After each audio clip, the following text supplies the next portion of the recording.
Hi, everyone, everywhere. I've got chocolate, and I think Fluffy is going to come and jump up too. But I wanted you to see this big guy. He has gotten fluffier and fluffier, and his coat is better and better, and he hasn't had to have a lion cut to get snarls out. And I hope that all of you who talk to me about the animals that you love in the world, and so many of you volunteer for animal rescue and trying to help animals on this planet. It makes me feel good that there's so many of you in the Earthfiles audience who are trying to help our fellow creatures. I think of them as furry souls. I love them so much. And I've got also some really good news today. At Earthfiles, the YouTube channel, it broke through 188,000 subscribers today. I thank you, everyone, everywhere around this planet. And November 3rd today, at the climate talks in Glasgow, Scotland, global leaders from more than 100 countries, including Brazil, China, Russia, and the United States, all together on this. They agreed to end deforestation by the end of this decade in 2030. We need that so badly. Land clearing by burning forests is a major source of carbon dioxide buildup in the Earth's atmosphere. And as that blanket of CO2 builds up around the Earth, it keeps warming up. Here is an aerial photograph of burned down forest on the right next to a palm oil plantation in southern Kalimantan, that is in the province in Indonesia. This photo was 2 years ago in 2019. The World Resource Institute calculates, quote, if tropical deforestation were a country, it would rank third in carbon dioxide equivalent emissions, only behind China and the United States of America, close quote, by the World Resources Institute. The burning of Brazil's rainforest, also known as the lungs of the earth, now emits more CO2 than its trees and plants absorb from the atmosphere. So behind the new Glasgow Agreement is the bottom line question: can the whole world agree to keep developing without deforestation? The New York Times points out that, quote, the United States and Europe grew wealthy in part by cutting down their forests generations ago. But now, with the world facing the climate crisis and biodiversity loss, they need to persuade developing countries to not follow in their footsteps and not burn up the forests, close quote. For the past month, headlines about mysterious, loud, and unexplained booms have persisted from the Northeast to Northwest to Arizona and other places. Now comes this headline from the Lake County Journal, quote, what caused the loud boom heard Friday, October 29th in Lake County? It's just a big mystery. The loud boom was heard in Grace Lake, Illinois, 48 miles northwest of Chicago near Lake Michigan. The Lake County Journal reports, quote, about 3:30 p.m. Central on Friday, October 29th, 2021, emergency dispatch centers began getting records of what sounded like a large explosion. Resident Bob Blamuser told the Journal, quote, it sounded like a bomb going off, or like somebody dropped a bowling ball next to me. At the same time, my chair shook, close quote. Some social media posters said their homes shook and asked if a home or business had exploded. Was it an earthquake, a sonic boom? Some viewers asked if persistent booms could be simulated to deep underground military bases known as DUMBs. Even Lake County Sheriff's deputies heard and reported, quote, one big boom or explosion, close quote. But no one has found any explosion evidence. And just like all the other boom investigations the past month, USGS geophysicists said there was no seismic data of an earthquake, and that northern Illinois is not seismically active now, and no aircraft were reported breaking the sound barrier. Lake County Deputy Sheriff Michael Nudie, who heard one big boom and searched for an explosion in Grays Lake, said, quote, "I would love to know what it was. It's driving me nuts," close quote. Yesterday, November 2nd, 2021, Earthfiles viewers Jesse and Maria Medina emailed me, quote, "My wife and I are avid listeners of your weekly program. Thank you very much. We often discuss the subject matter of your programs, and we are from Chicago, and recently we heard about a Lake County boom and immediately looked at each other because we already knew about booms due to listening to your show. This is in nearby Lake County, which is north of Cook County and Chicago. Booms have been so loud and prevalent and have made the regular rounds of news here in Chicago too," close quote. I want to thank you, Jesse and Maria, and all of you who keep me posted on mystery booms where you live and other high strangeness. At my Earthfiles News website, you can go back to January of 2011 onward up to the present, and you will find dozens and dozens of news reports about strange, unexplained, loud booms, metallic scrapings, collision sounds, and trumpet sounds from not only the United States, but from around the world. It has been 10 years of a persistent phenomenon that has never been explained, and no comment from Homeland Security. 42 years ago, on November 9th, 1979, a forestry worker named Robert Taylor was in the Detchmont Moss Woods in Livingston, Scotland, when he encountered high strangeness and ended up on the front page of the Livingston Post under headlines, quote, "My Brush with Aliens," close quote, where he holds up a sketch of the UFO that came close to him. Now here is a close-up of his 1979 sketch. He told reporters that a flying dome came toward him. He estimated it was 7 yards or 21 feet in diameter and hovered above a Detchmont forest clearing where Robert Taylor was walking with his dog back in 1979. He said the object was, quote, "a dark metallic material with a rough texture like sandpaper that had an outer rim set with small propellers," which almost seems like a joke from the UFO pilots to Earth humans and airplanes. Then came a foul odor from the craft that Taylor said was like burning brakes, and then he saw two smaller spheres with several narrow spikes extending from their surfaces. He said, quote, "The spheres rolled toward me," and he compared them to underwater sea mines used by the military. Robert Taylor remembered being grabbed on either side of his legs before he passed out, and when he woke back up, his watch showed 20 minutes had elapsed. Robert Taylor's wife reported that he arrived home on foot because his truck in Detchmont Woods would not start. She said he was disheveled and muddy with torn clothing and ripped trousers. His wife called the police, and a doctor also visited to treat him for skin grazes to his chin and legs. Police accompanied Taylor to the site where he claimed he received his injuries. They found ladder-shaped marks pressed in the ground where Taylor said he saw the large spherical object, and other marks that Taylor said were made by the smaller objects that looked like underwater sea mines the military use. Police recorded the matter as a criminal assault. Now, jump from that 1979 mystery to today, and last month on the weekend night of October 9th to 10th, 2021. Another Scotland resident says some kind of craft appeared over her car.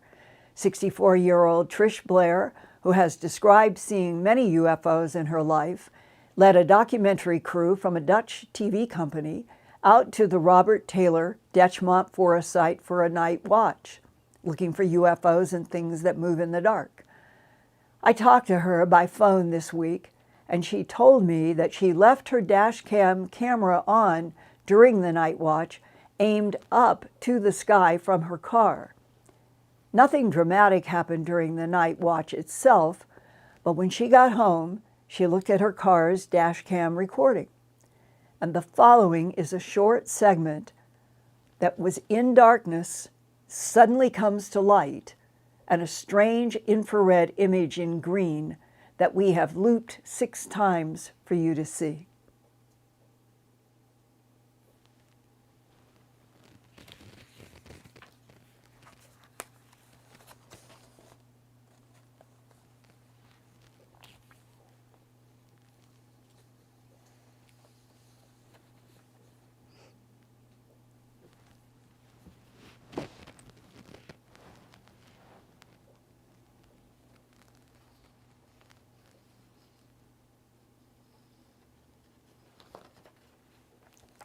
Here is a still frame that I brightened from the short video that shows the green infrared color and odd structure.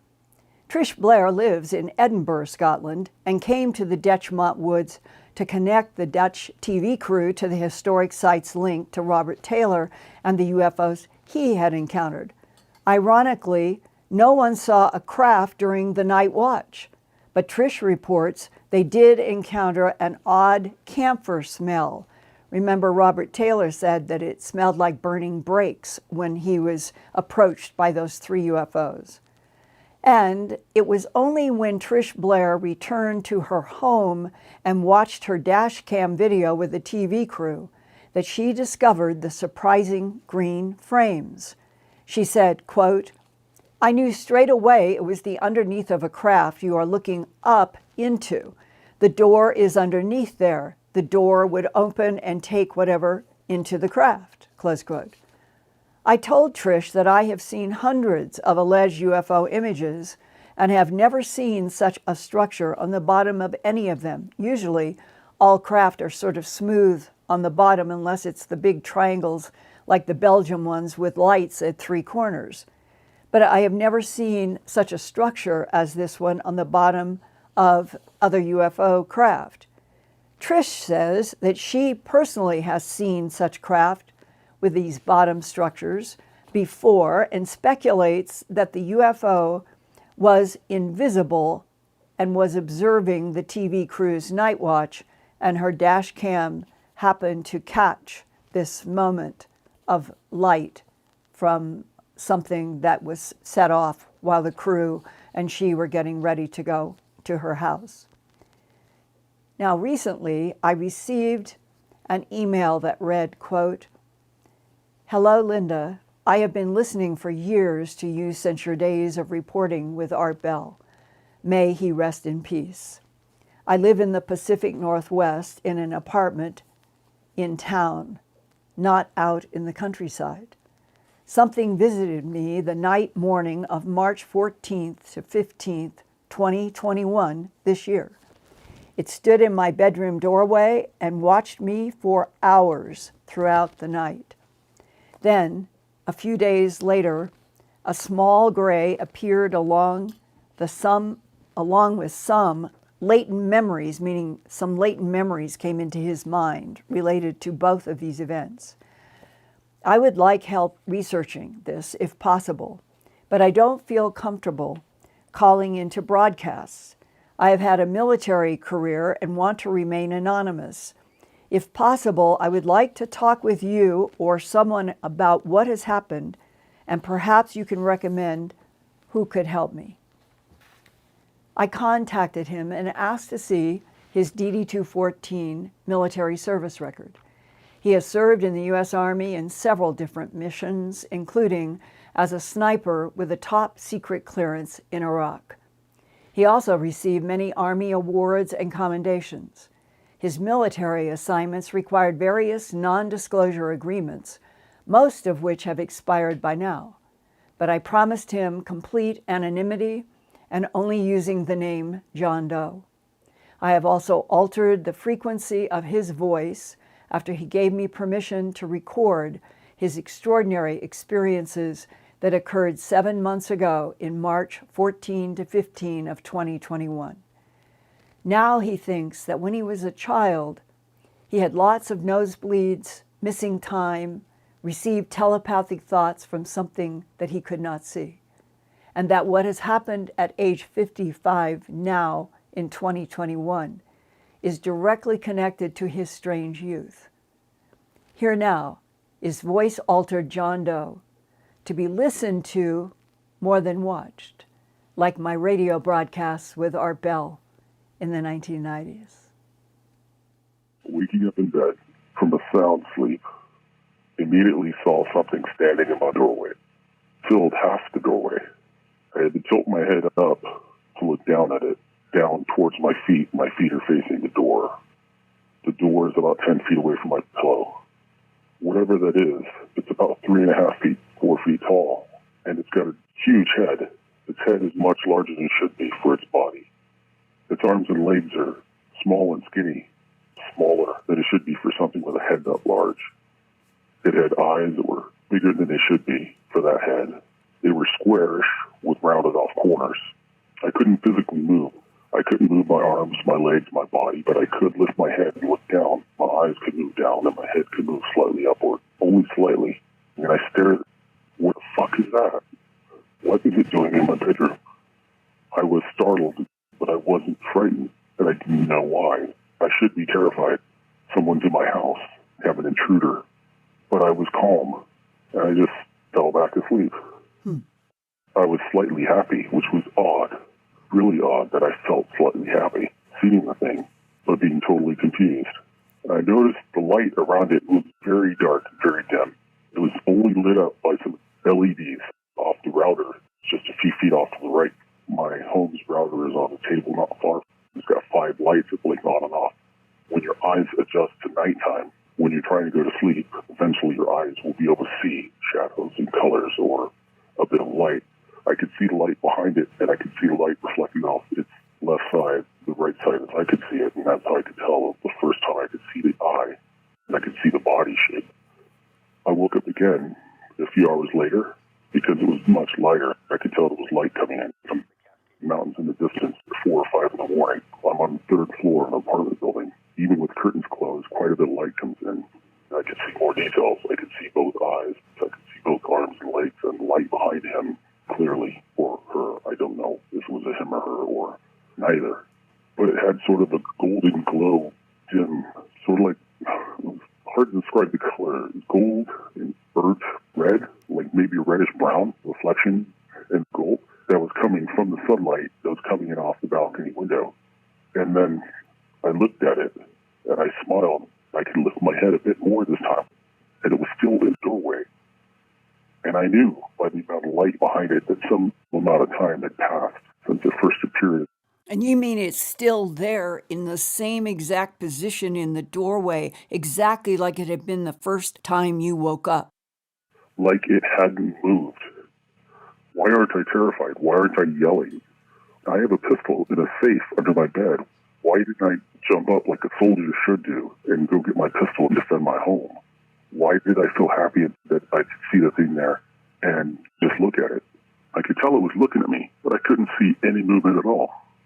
I could move only my head a little bit, but a little bit more than before. And I smiled slightly, and I fell back asleep. I opened my eyes again. I was awake. It was there. This time I could see more color. I could see a lot more gold and reddish brown. I could see more details, and I could see a necklace around its neck this time that I couldn't make out before.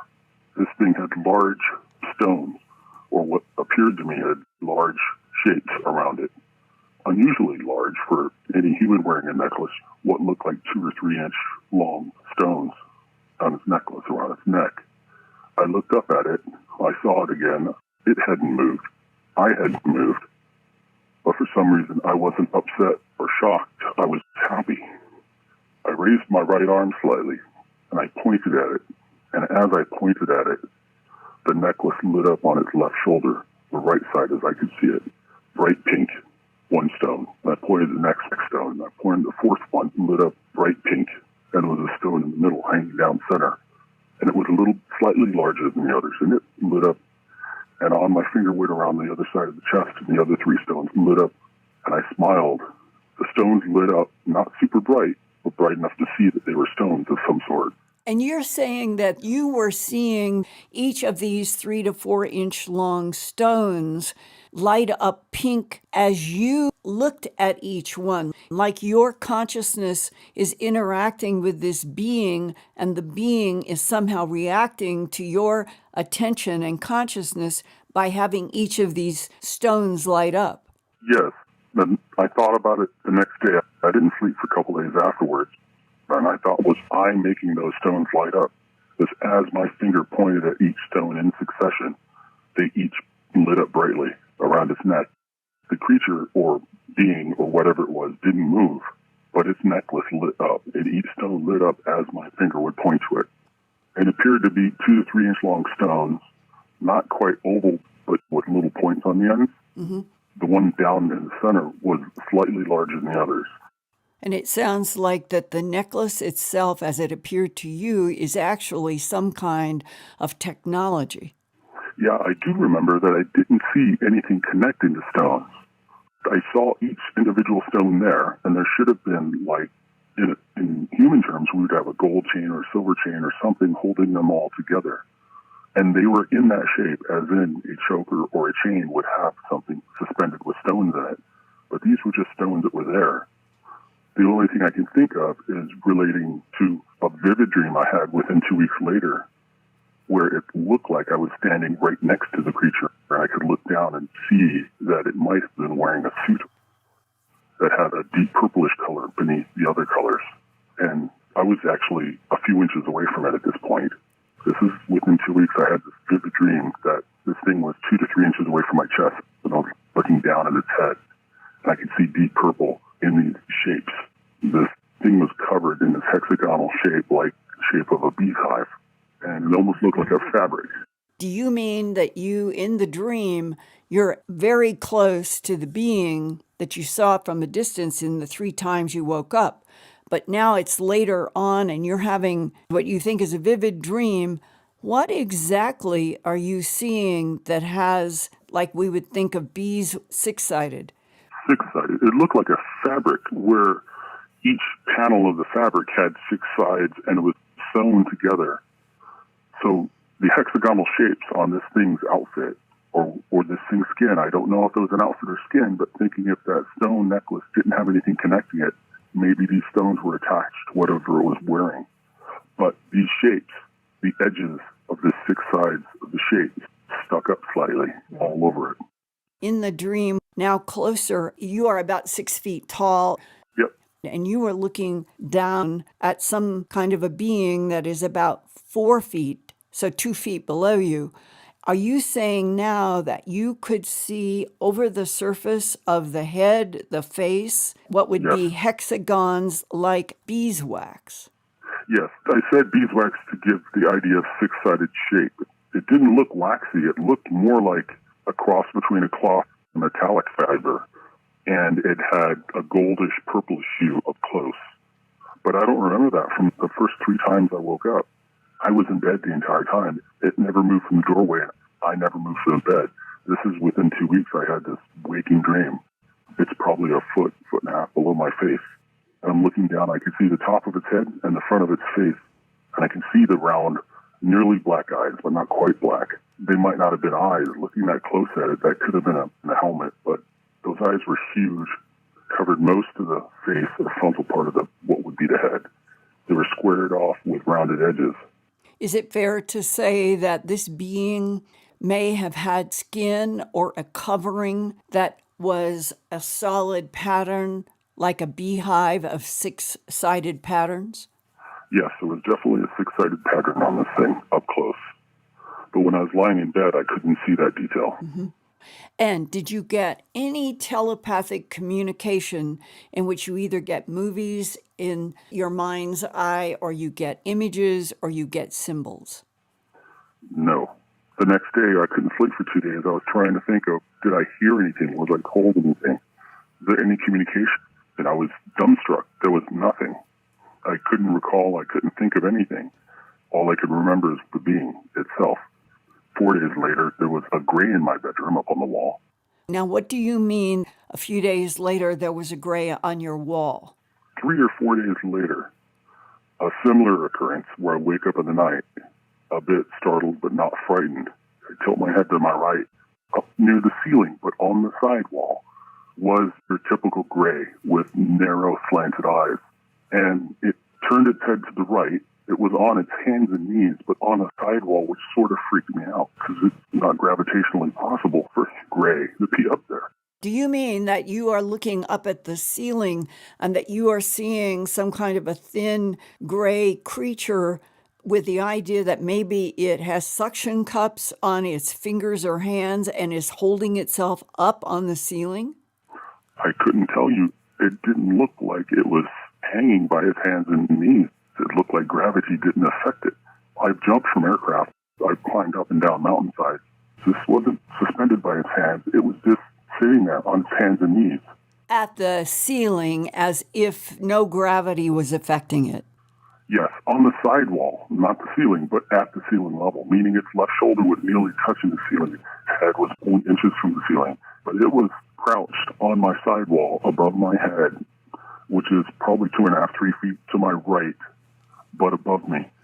And when I looked at it, it turned its head to the right and its eyes squinted. Then I passed out. That time, when I woke up frightened. And what is the difference between this frightening entity on the sidewall with its shoulder touching the ceiling versus the being that you saw in your doorway 4 nights before that had the hexagonal skin? What is the difference between these two? I don't know. That's why I called you. I didn't feel frightened of the one in the doorway at all. I felt actually slightly elated that it was standing there, and I don't know why I would feel elated. Being an American soldier, having experienced things of people trying to break in when I lived in California, I would be immediately defending myself in my apartment. To let you know, my apartment, I keep a stick of wood on a sliding door in the back on the patio, and I have 3 locks on the front door, and I also put my army boots in front of the front door so I can tell if anyone's tried the locks and tried to push the door in. I have a camera in the living room that saw nothing, a little Amazon camera. But if the thing was standing right where it would have been standing and it didn't move, it wouldn't set off a motion detect on the camera. The grating on my wall just didn't seem right. It was above me. I felt vulnerable and shocked. And it turned its head and squinted at me, and I passed out when it squinted at me. I don't know if it forced me back to sleep, but that's the only thing I can think of. The one in the doorway, I never saw move. I didn't see it twitch. And the one on the wall near the ceiling, you felt fear. I did. And this happened March 14th to the 15th of 2021, so months ago. Yes. In these months since we'll call it physical appearances to your mind eye in your bedroom, have you had any vivid dreams about either of these entities or anything else that would seem to be like some intelligence was trying to explain to you what was happening? No, not that I recall. Have you ever had a vivid dream in your life in which either of these beings seem to have been in another vivid dream? No, not these 2 specific beings. I've never seen a gray before in my life, and I've never seen anything that looked like that thing in my doorway. The thing on the wall was crouched or kneeling. It was on its hands and its knees. Have you ever had a vivid dream about an entity or entities that you thought were not Homo sapiens sapien human? Yes. I believe I told you a story when I was deployed to Iraq the first time in 04-05. 3 beings appeared to me a couple of nights in a row in an ancient building on one of the palace grounds. They appeared to me as carpets, and I didn't get to see it at the time, but I did see a bit of a visual show. Each one of them seemed to be extremely excited that I had showed up in their part of the world, that I was there. Somehow they let me know this. I didn't hear anything verbally, I just felt it, but then I could see visually. These carpets were spinning as a film would spin on a projector, and that spinning was showing me, or trying to show me, a story. What was the story ingredients that they were trying to show you in Iraq? I can't recall that. I should have contacted you back then to try and help me. Well, this series of vivid experiences in the matter world that you had March 14th to 15th, 2021, and a background when you were a child of having missing time and the telepathic communications from something you didn't see. Today, do you connect your childhood mysterious experiences with what has happened this year? I don't know. That's entirely possible. It could be, might be related. It's possible the being that appeared in my doorway made me feel comfortable because I experienced its presence before. Sort of a feeling I had, but I can't recall any visual or audio, even telepathic communication from it, other than me pointing at it the third time I awoke and lighting its necklace stones on, lighting them up as I pointed around at them. But the creepy little gray thing freaked me out. That I wanted to react to. Whatever it wasn't right. It turned its head and squinted at me. Only thing I could describe is somebody was angry at you. Somebody in school, a parent or a teacher, or, in the military. Someone knew or saw something you were doing wrong and squinted at you angrily before they said something. That thing squinted at me in this manner, and then I passed out, or I blacked out again. I went back to sleep again, whatever you want to call it. And I've troubled over this event for months now before I decided to reach out to somebody. I've heard you many times on Art Bell dealing with this type of thing. I thought I could reach out to you maybe. Right, and I am especially curious about the possible link between your missing time episodes that you do remember as a child and then being an adult later in life, having had military experience in Iraq. Are you being visited by other beings at this particular juncture because we are in a year and a decade in which it seems that we are headed toward governments finally telling more information about UFO UAPs, and that there may be some new interface between beings and humans in a more open way? Yes. I am fascinated by John Doe's description of the hexagonal patterns in skin or a uniform or whatever it is of the non-human being with the square head that did not frighten him like the smaller pointed chin gray. And I did a search in Google, and I searched for possibly reptiles that might have some kind of hexagonal pattern. And it was amazing how many lizards and snakes came up on Earth that might have hexagonal type patterns in their scales, making me wonder, was there some, I guess I want to say, genetic line between the square-faced being that did not scare John Doe, had the big eyes, and had what appeared to be the hexagonal patterns in what he thought was either skin or some kind of a covering that might even be metal. And I wondered if any of you, whether you're mathematicians or scientists or you're people in the abduction syndrome who have had any exposure to some kind of a hexagonal pattern covering a non-human, please email me at earthfiles@earthfiles.com, and I'm going to do some more independent research about this issue of hexagonal patterns in Earth reptiles. And I would appreciate if any of you who have served in the military and who have more information about why there might be a pointed chin gray being and the square-faced with the hexagonal patterns. Why would they show up to one person who's had quite many pieces of military history in his life? And does anybody know for sure what I have been told, that the pointed chin grays are the ones that are hostile to humans, where the pear-shaped head ebens are supposed to be more kind and gentle and helping humans. It is a confusion of types and agendas that has persisted always and continues to. But the experiences of John Doe, given the fact that I know his childhood, I know some of the many, many experiences that he had as a child, and I'm especially interested in the telepathic thoughts that would come, and he knew as a child it wasn't him thinking, it was something putting thoughts. And that perhaps there is an insertion, a monitoring of certain humans from early childhood all the way. And in this case, maybe there is a reason why in 2021, in a planet that feels so unstable, socially, politically, militarily, and every other way, that whatever John Doe's relationship is, that he would feel some kind of happiness seeing the hexagonal, patterned, square-headed, larger being, but did not like and was afraid of.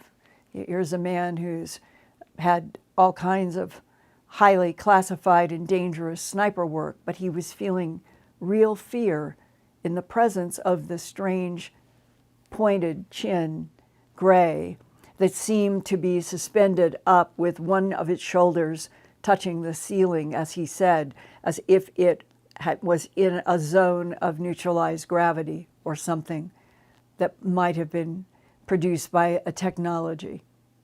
So feedback from those of you who may have been exposed to anything like what he has been talking about, I would love to hear. And my direct email is earthfiles@earthfiles.com, but Ian helps me so much with all of your wonderful comments in the chat. And so either way, it ends up getting to me. And I want to thank all of you again that we've gone to 188,000 subscribers. And we'll have to figure out, what do we do when we hit 200,000? What kind of celebration should we have? I welcome your input. And now, Ian, what have you got lined up in comments and questions? Well, first of all, Linda, I'd like to join the viewers in congratulating you on 188,000 subscribers. And I'd also like to remind everybody, please like and subscribe and help us to boost the numbers. Thank you very much. Thank you. Okay, I've got some super chats here. It's quite a list today. We've got Moonbird, Barry Marlowe, Mary Kelly, Rebecca Cole, Shannara, who's in New Zealand, Andrea Martin, Courtney C, Vegan Tattoo, Brenda Doyle, Stacey Luplo, Tina Howes, and Whisper of Love. Oh, thank you, thank you, thank you, everyone, everywhere. And your monikers are fascinating to hear. You're a creative crowd. Thank you. I'd just like to say we've had people viewing and commenting in the chat from all over the United States, UK and Canada, but from all parts of the United States, from Alaska to Texas, where Shawnette said is, to Hawaii. We've also had Belize and Hawaii checking in with all. Well, yep, those are the main countries. All right. Tuning in tonight. And to remind everybody that over time we have been in communication from about 150 countries, right? That's right, in total. And I'd just like to say as well that Australia is the country where the number of viewers is the 4th highest at the moment. Fantastic. All right, on to your questions and comments, and I hope you will let me know if you found this particular interview with somebody from a rather heavy-duty military background describing this. Is it a theatrical production? Is it something that is an insight into what's going on in the earth? Why did John Doe have the appearance of something that frightened him and was clearly, to his description, a gray that could suspend itself up to the ceiling, a shoulder and be suspended, while the other was maybe conditioning by making sure that it would use sleep, coming in and out of sleep and never moving, as some kind of an educational, getting him used to, I am not hurting you. What was all of that over a period of time that that being did not move at all? How strange and extraordinary that is too. So I am open to whatever questions and comments we have. Here's the first question. It's from Greg, and he says, Linda, what ways and or devices do you think ETs could use to paralyze humans that they abduct? I think the answer is in two categories. I think that we are dealing with some non-humans who have the ability of just mind over matter. It's been described to me that the tall whites or the tall pales that do have a treaty with the United States government do have an underground, we'll say, territory in Nevada, under the Rachel Area 51 and that area. That Charles Hall, who wrote the books about his own military experience with the tall whites at Area 51 a few decades ago, when I asked him some questions at a conference, one of the things that I always have wondered about is he said that there was one incident where they had been given a lot of training about the rules to make sure that when they were around the tall whites, who are supposed to be allies, extremely intelligent, that has been stressed to me over and over, much taller than humans normally, that they exist in the 6 to 7.5 foot range, that the way he put it, we were warned, meaning he was in military security, and that military security working in the area where the tall whites allegedly have territory in the Area 51, Nevada, S4, Rachel, that area, underground, that they were warned, if you see the tall whites or pales with any of their young, go away, back up, get out of the picture. And that seemed to be what he stressed as one of the things that the tall whites could mind over matter, stare at a human and disable them, paralyze them, even kill them. Mind over matter, that it was stressed that technology was not needed. However, in other cases where there have been other abduction descriptions, whether it was grays, whether it was blondes, whether it was reptilians, or a variety, you often hear about either a rod or some kind of thin tube or structure that can have light come out of an end, can be used in surgery, and I have been told it can also be a totally paralyzing, that they know how to completely paralyze humans. And that often when you're dealing with paralysis, it's as he described, that people will wake, they cannot move anything. And then they realize in their effort trying to get up that their eyelids can open and they can see shadowy in the dark once their eyes are adjusted, but they can't move anything else. And then as they keep struggling with whatever is the dynamics, if there's telepathy and images going through their mind and whatever it is, that they will find that the more they struggle, that they might be able to come up a little bit, exactly as the way he described it. But they are not given full body release in relationship to being with the being. And the John Doe, he's curious. When I ask him, he's asking this of himself.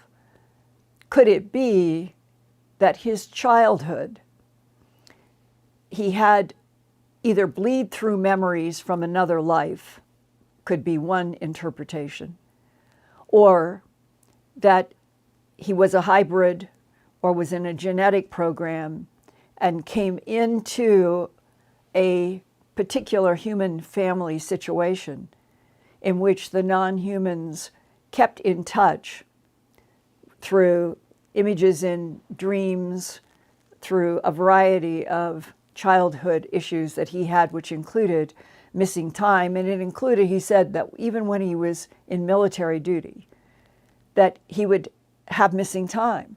And it really bothered him because people in the military must be glued to their 24-hour clock and whatever the schedules are. But he still was able to perform very well. It's just that, as he would say, something has been coming in and out and in and out of his human existence for reasons that he does not understand, and that one of the things that he may eventually try to do, as some people do, is to go with a hypnotherapist into deep hypnosis to try to penetrate what was happening when he was a child, and would that childhood, all the childhood trauma, have something to do with what was happening, both the presentation of 3 completely different aliens in Iraq, the ones that he kept comparing to a rolled up carpet, which may or may not relate to the insectoids. I have been told that there are insects, some are dangerous and some maybe not, but there is something about a rounded torso that might have appeared to him if it was spinning with images coming in his head. It may have been something that was to put information in his mind, but was not supposed to be clear communication at that moment in Iraq. I know we're always left with more questions, but I think that I am seeing that more people with military backgrounds are coming forward to at least ask for help. And as we concluded in the interview, what happened just a few months ago in March of this year may be one of the many signals that I feel is happening in the abduction category and people in military, that something seems to be getting, maybe you could say, a little closer, that it's doing demonstrations, that the patterns of people talking about things they're seeing in the sky. Maybe there is some kind of a transition that is ongoing to where eventually all of the sort of sporadic and not clear presentations by the non-humans will turn into a handshake and a real introduction. I'm also very curious if anybody in the audience tonight recognizes anything in that infrared image. I personally have never seen an image that looks like that on the bottom of a craft. But I'm open to being educated by anyone who might have some hard information. And further, why are we seeing blackness, and then it looks as if a light goes like this, as if it's the dash cam camera, it's like there's an arc of a move of the light like this past whatever this is. And the dash cam camera should remain static. Whatever that is, that what appears to be a motion like this, how did it happen and why? So we're into this area of what can the non-humans with their very advanced technologies that can neutralize gravity. Why did that light come on for that very short moment in the dash cam camera that was pointed up because Trish wanted to see if it would catch anything during the night watch, and that would it implies, it doesn't mean that something couldn't turn over, but it implies that it's the bottom of something. But I've just never seen anything like it. So I would love to know. You can communicate to me privately through proton mail, hard mail, FedEx, if you have some hard science or military information. I would sure like to know more about what we saw briefly. And now, Ian, what about another question? Well, we've had some fascinating comments from viewers who are reporting their own UFO sightings and also sightings with other people that they know. Jora2 says, my friend had 37 minutes missing time about 6 months ago, him and his brother, and they both found a 2.7 millimeter object inside them. He says their truck was even moved, but both just got back from the doctor and have a 2.7 millimeter object. They thought it was cancer in Arizona. About 3 months before that, he also reports seeing a shadow tentacle creature, and then he goes on to say, he doesn't remember anything, but his brother remembers everything, and says the creature took his soul out and showed him how we are being harvested or how souls are being collected. Okay, many things. One, where was the 2 millimeter? The implication is an implant. What part of the body in the two brothers? I've asked him to email us, and he says he's emailed us already. So we'll look out for that and get more information as it comes through. And the part on the soul, for those of you who have been with me at the Earthfiles YouTube channel since we began in 2017, in those earlier days, one night, I told about what had happened to me in Boston, having given birth on March 25th, 1974 to my daughter, Laura, and that I was under tremendous stress of moving from Los Angeles to Boston because my husband was going to go to Harvard to get another degree. And we decided that even though it was rough, just having had a new baby and being a producer at KNBC, I already got a job with WCVB to do all their medical programming. So we decided that I would go ahead and with the baby, with my mother, in a car, breastfeeding, to Boston. I was going to look for a house to buy and starting my new job producing medical programming at WCVB. It was a full plate. And somehow, back then, in 1974, we were able to do everything that we set our minds to do, as difficult as it was. Whether or not all of that going on at the same time led to this. One night, I remember I was on my stomach asleep. When I woke up, my eyes opened, but I could not move. I could not talk. I could see my husband just a couple of feet away. And I remember the energy that I was trying to run through my body to explode whatever this paralysis was. And I was trying so hard that it seems to me that I was even feeling like I ached, when a thought voice, like John Doe has described and so many others, it's a thought voice. You know it's not you. You know the difference between your own internal consciousness and when these thought voices come in. And this thought voice said, move your little finger. So it gave me another goal.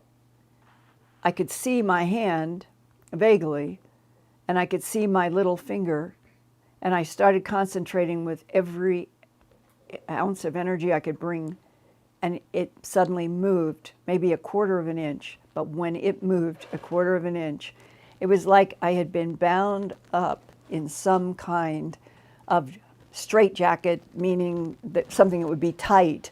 It felt like that, and then suddenly, moving my finger, it was like it was released, this horrible, horrible paralysis, tightness. And I swung back up onto the pillow. And as I swung up, we were in a house in the historic area in Boston that had very tall ceilings, sort of like this office goes up quite a ways, more than 8-foot ceilings. And there were windows, but it's dark, it's totally dark, but I'm saying there were frame windows and going up in the height of this room.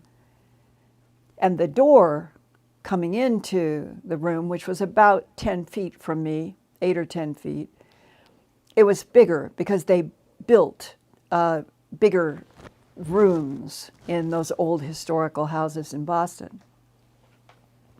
And as I looked to my right, it was as if something pulled my head to look to the right. And there, in the entire huge door frame, was this black hulk. There's no other way to describe it. It wasn't like looking at arms and legs and a torso. It was like a black hulk, like the illustration that I used with John Doe of the black thing in the door that had a little bit of a small gray silhouette in it, and then those eyes to the right. It was just that was an illustration used tonight under the subject of, in Wikipedia searches and others, paralysis at night, dark shadows, shadow people. That's where I found enough pieces to make that illustration. And so, as I saw this big hulk, I remember being struck by a terrible fear. And I'm not a person who's lived my life with much fear, but this was a terrible fear. It was all in, like going to your core and everything. And when I went to move, I wanted to move. I wanted to get out. I think I wanted to fight it. I think I wanted to jump into the room and fight whatever this was. My baby was in a bassinet and about 20 feet around. So I was really, I have to do something. I can't wake my husband. I've got to do something. And as I was moving in my mind in that way, it started to move. The hulk in the doorway started to move. And it was a slow, steady coming, and my fear got greater and greater, and then it was as if I'm got my back on the pillow, but it is not like I am free. I'm not free to move. It's a different kind of paralysis when this beautiful, huge, blazing white cross just popped in right at the foot of the bed. And it was glorious, and the thought voice came in and said simply, say the Lord's Prayer over and over and do not stop. And I understood that I was to say it out loud. And so, staring at the cross, knowing that the black hulk is coming up, I began, Our Father who art in heaven, hallowed be thy name. Thy kingdom come, thy will be done on earth as it is in heaven. And I kept doing the Lord's Prayer. And then I became aware that the big hulk was right at the side of the bed.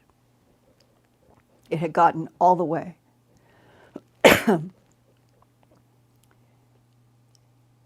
And at that moment, it was as if something in that beautiful blazing white cross, floor to ceiling, I either got a thought voice or something. And I felt like again I was getting out of something that was trying to bind me. And all of a sudden, there was just like warm, moist air came running against my face as if it were blowing across the bed. And this entire black hulk, it just dissipated, literally dissipated. Didn't move away. It was as if it were deconstructed into just a fade out. And the blazing white cross was still there. And then it kind of went into itself. And then it just, in a burst of light, and I fell back against the pillow and realized that my nightgown was completely drenched.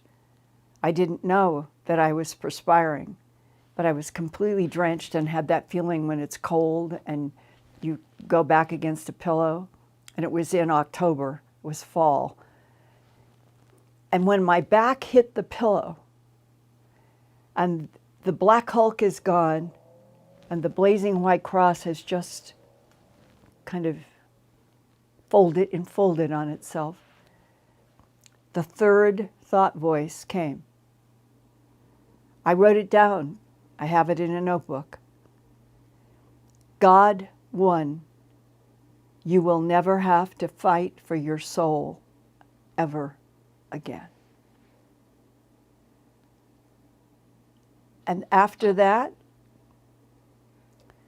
all of the stress, all of the life is impossible, I can't keep all 20 plates going, just seemed to melt away. That day, I told my husband that day what happened. He didn't know what to think. And everything from that moment on, I cut my hair, I got a bicycle, I started riding a bicycle to the television station where I worked, WCVB in Needham, and our house was only 10 minutes away. And I think of that as an experience that has left me with a strong conviction that our souls are the infinite survival of our many different lives.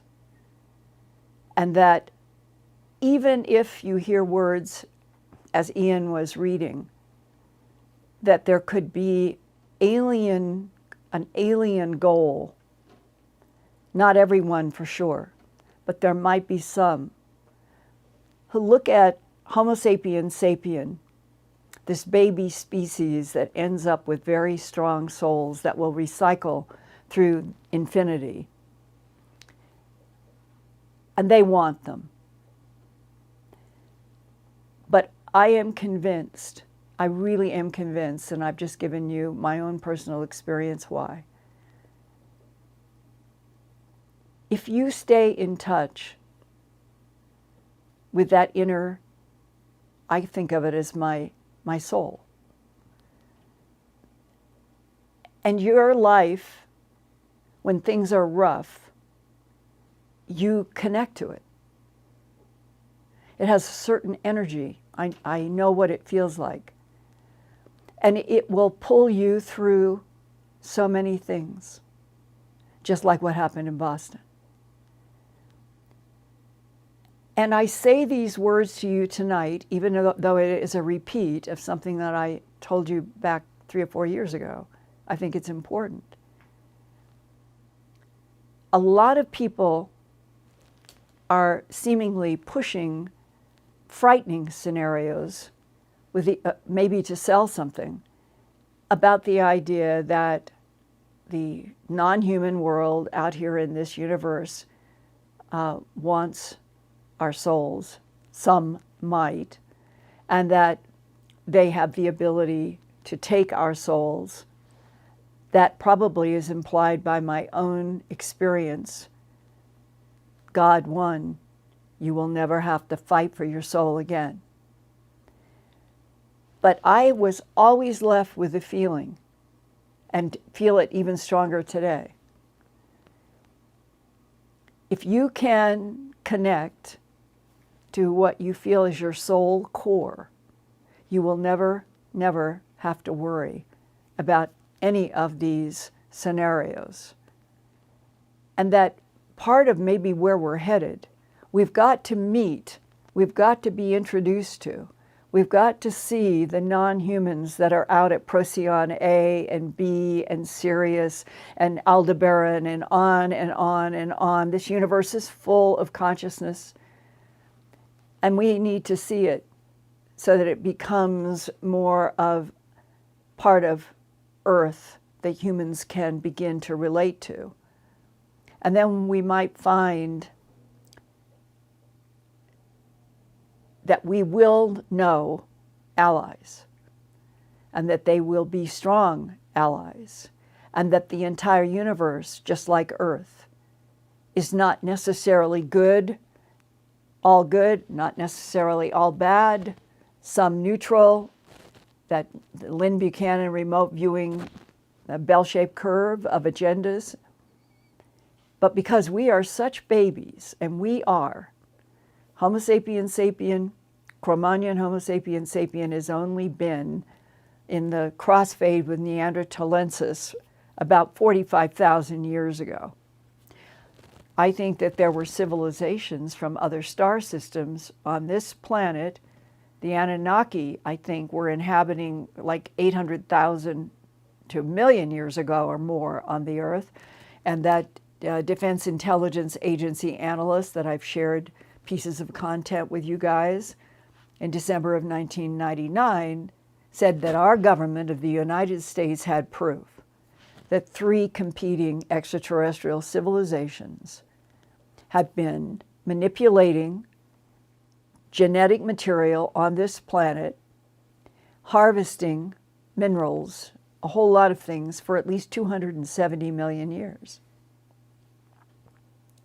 Write down 270 over 1 million. And just look at that number, and then go to Homo erectus in South Africa. That is allegedly where the beginning of the standing up primate humanoid began on Earth. And that number doesn't go back more than 2 million years. So from Homo erectus to the various branches genetically, including Denisovans and Neanderthalensis before Cro-Magnon Homo sapiens sapien, you really are talking about only 2 million years for all of that leading up to the present on a planet that is 4.6 billion years old. We are babies. And I guess I felt that it was important to say this tonight, given, Ian, the comment about taking souls, because I do not think that is common, and I think humans have rare soul strength. Now, I've gone past a little bit, but I am glad that I got to share this with you guys tonight, and we will work our way toward another show where we do more questions, and Brad will do the bell, and I'll answer as shortly as possible. But you can tell me, don't you think that sharing this particular experience on a planet where there is a landscape of so many people who have experienced paralysis and confusion and fear, that if we told each other more about what we have been exposed to, up against, been able to fight and stand on our own 2 feet, it could strengthen everybody else. And we humans, we really need each other's help. So on that note, I'm going to say, I love you guys, fellow humans in this huge, strange universe where we're exploring together on Wednesday nights. I'll see you next week at Earthfiles YouTube channel. Love you.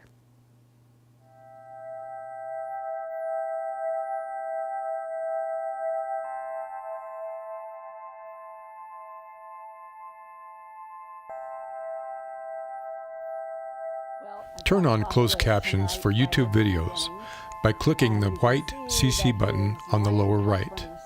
The default language for Linda's videos is English. If you would like to see the captions in another language, click on the white settings button next to the CC button. Select Subtitles CC and then select Auto Translate. Select a language, and the captions will now appear in that language. Sort of gone through, and they will hold their heads. I never had a cat do that before. And they'll pull against the comb, helping me get out snarls. And I think it's the best they've ever been.